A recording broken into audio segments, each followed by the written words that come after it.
It's always fascinating to note exactly when you're a celebrity, just how fragile that ego really is. As I've said, I've been lucky enough in this job to interview many different celebrities, and the ones that are very self-assured are not necessarily the ones that are looking for fame, tick boxing, and more importantly, checking the papers every single day to see if they've been mentioned or not. So which category do we think we could put Prince Harry in? As ever, let me explain. Morning, Neil Sean here in the very heart of London, and as ever, thank you so much for joining me today.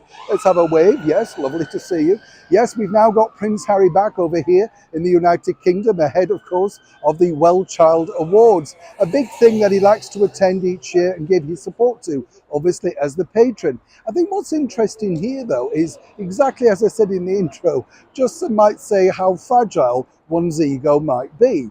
You see, earlier this year when Prince Harry released his tell-all book Spare, if you recall in those interviews, he basically said that he was heartened to read all those wonderful reviews that had popped up on social media, on the Amazon pages, the internet, you know, the thing that he loathes so much because it's toxic for people to read and read about themselves. Of course, unless it's yourself and their glowing reviews, obviously. And obviously with Penguin Random House, what they need to do is really keep their star author, and I use that term loosely, very happy. So you can imagine that it's a very clever move by them, the publishing company Penguin Random House, to politely suggest to all the suppliers, bookstores, etc. that they have, that they may want to reshuffle their window displays ahead of the Prince's arrival back here into the United Kingdom. You see, picture the scene if he comes into Heathrow, Gatwick, or indeed Stansted.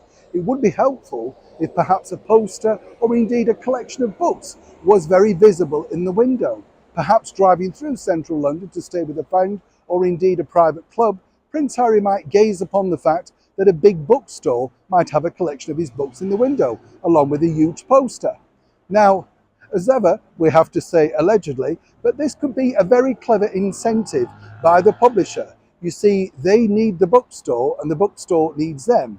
But what you have to remember is when you're bringing a celebrity into town, they do not like to think they've been forgotten, particularly someone who comes from that particular town, i.e. Prince Harry.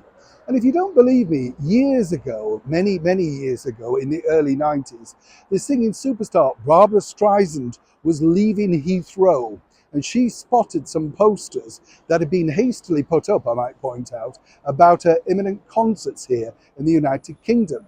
And basically the poster said, the event of the year. Sadly, even for La Streisand, and as ever, we have to say allegedly, they had to be changed to the event of the decade. So quite exactly what Prince Harry might make of a pile of books and a few bookstore windows reminding himself that he is a #1 best-selling author remains to be seen. But as I said at the start of this video, it's all about keeping the celebrity happy no matter what it takes, and more importantly, at what cost. Neil Sean in the very heart of London.